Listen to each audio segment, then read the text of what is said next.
A better route. Chapter 143. The Uchiha brothers were proving to be a more than formidable opponent for Zetsu. They'd already taken out a couple hundred of his clones like they were cannon fodder. To be honest, Zetsu had actually kind of enjoyed watching all his clones get destroyed in various manners. However, that got boring very quickly. Now he just really wanted this to be done and over with.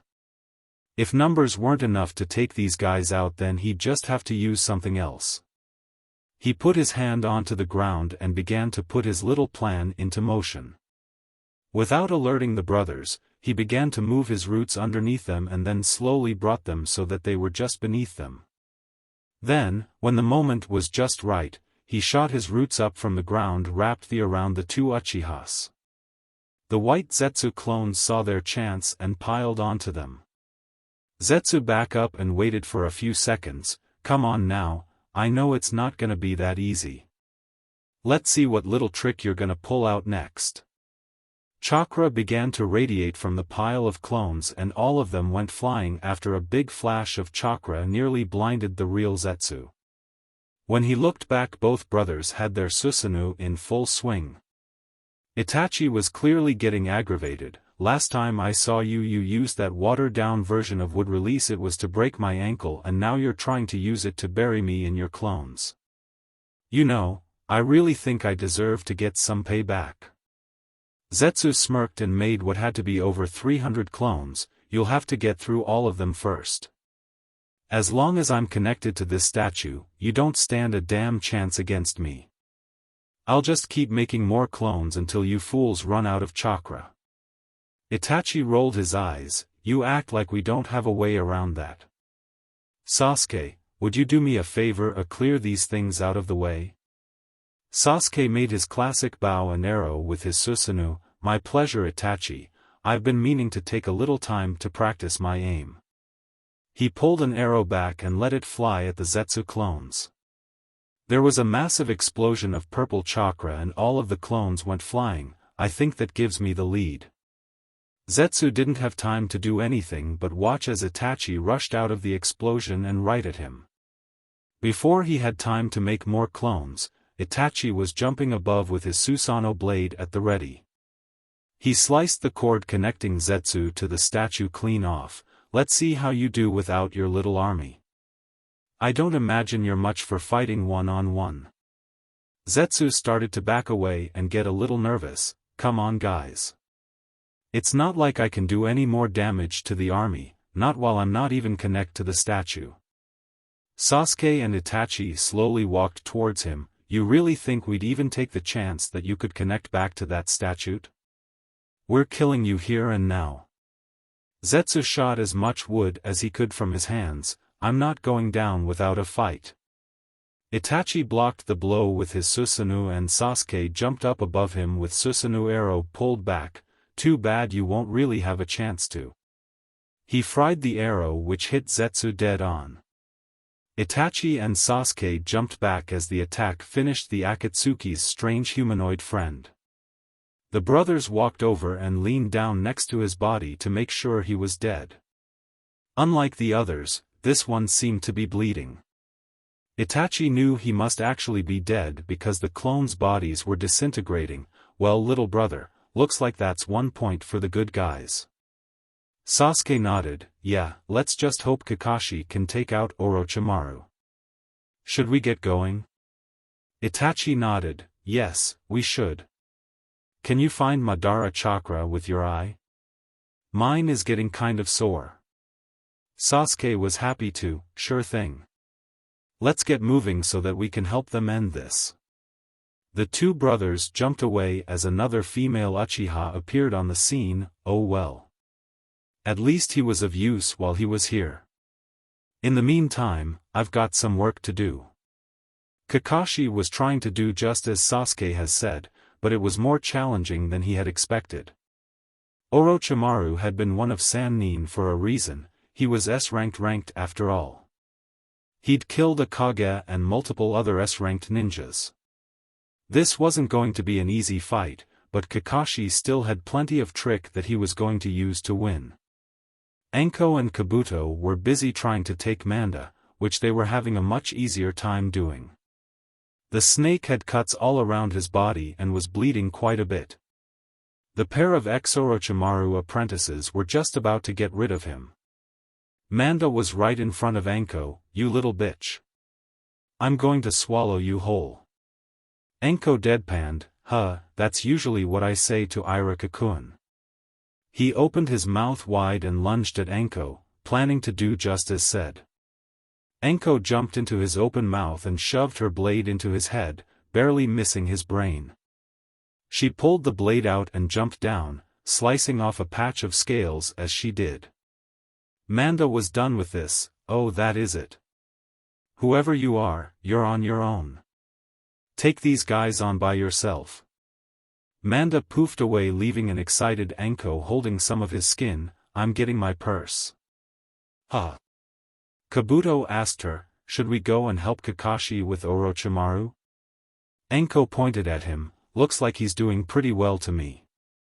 Kabuto looked over to see Kakashi was indeed doing extremely well. The taijutsu had ended after a while because after having his Sharingan active for a while, Kakashi was able to see the patterns in his opponents fighting. Black Orochimaru had gotten down on his belly and was more or less slithering towards Kakashi. Kakashi made some very quick hand seals and put his hand on the ground. A sharpened wooden stake shot up right where Orochimaru had been slithering and stabbed him through the gut. Black Orochimaru opened his mouth and used skin shedding technique to create another him, this one completely unharmed. "So this is what it feels like to shed your skin. Man, it makes your skin so slimy." Kakashi really found that creepy. Ew, just, EW. Black Orochimaru sprinted at him. "Honestly, you little brat, people do what they have to so they can survive. You do well to remember that."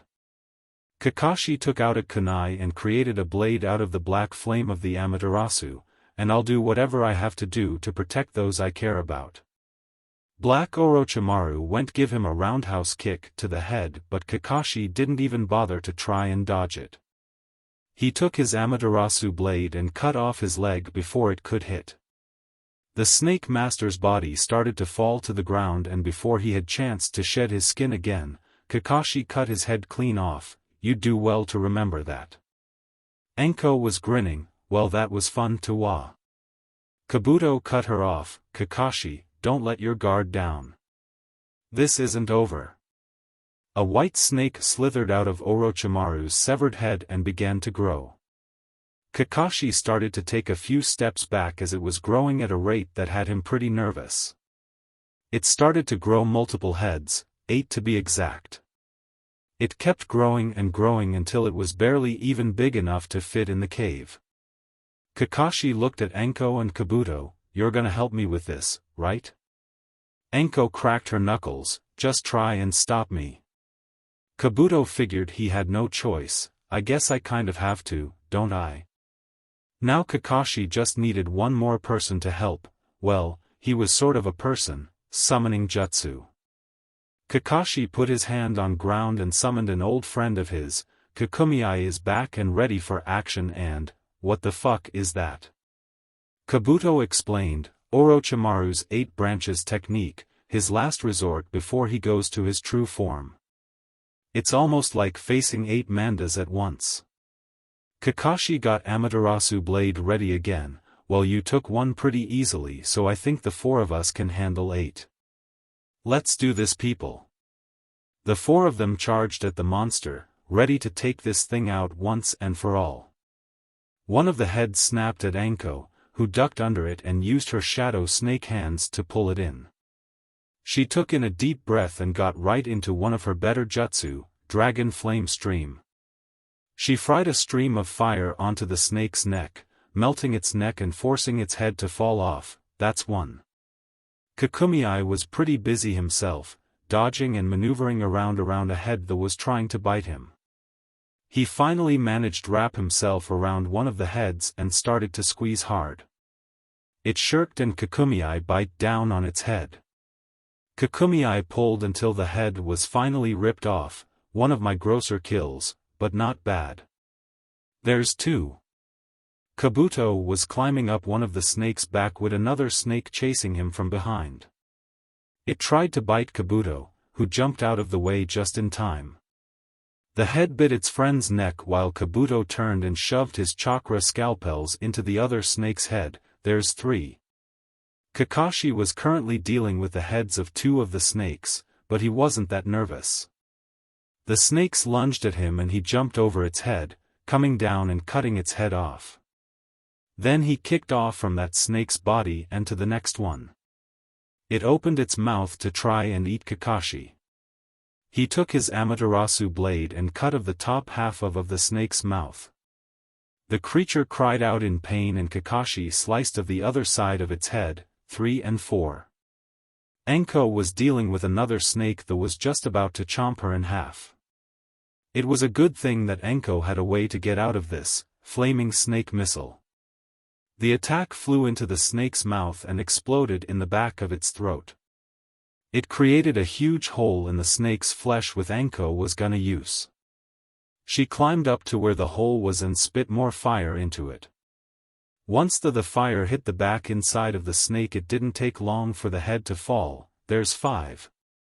Kakumei was already attacking another snake.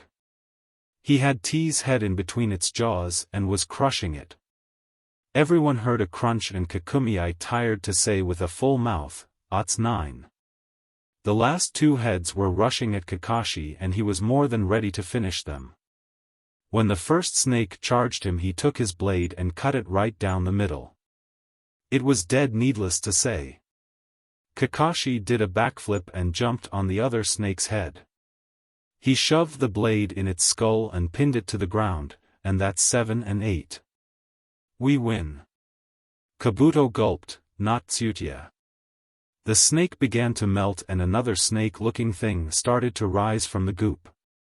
Kakashi saw it and nearly lost his lunch. Holy fucking shit.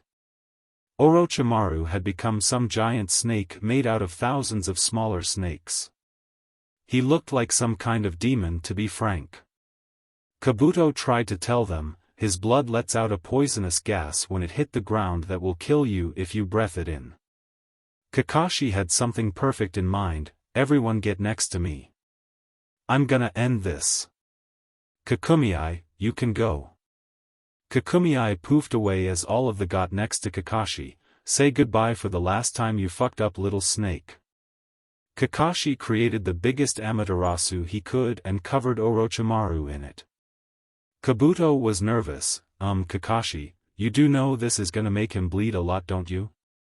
Kakashi put his hand on the ground and surrounded him and the others with roots. Don't worry, I thought this out.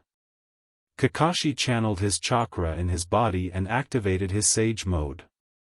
As the blood hit the ground and began to turn poison, Kakashi started to make hand seals, Sage art, snake poison filter. Kakashi started to suck in the poison in the air and Orochimaru just kept burning. Before long there was nothing left of the snake and Kakashi had sucked up all of the deadly fumes with no effect to himself. He trooned back into his normal and panted a little bit. While he hadn't had Sage mode activated for long, he had still activated it. It had drained him a bit, but he would be fine after a few minutes if he took a solider pill. Kabuto noticed a pile of scrolls and ran over to them. I knew it. If he was gonna manage this many powerful bodies, he had to have some extra things to maintain them all. Enko shrugged, so what? Kabuto sat beside them, so I know enough from training with Orochimaru to use all this. I've gotta work fast since the bodies must have already started to fade, but it's only been a few minutes, so if I'm quick then I can take control of all of them. Hell, the ones who'll fight with us, I'll just give them control of themselves. Kakashi was pumped. Well, what are you waiting for? Let's turn this whole thing around. Kabuto started messing with the scrolls, already on it. Kakashi turned to Enko. You and me should go and try to find Madara so we can help my dad. Kabuto, are you good on your own? Kabuto waved them off. Yeah, I'm fine. You guys go on and get out of here. Kakashi thanked him. Thank you so much, Kabuto. We owe you one. Come on Anko, we've got work to do, see you in the next one.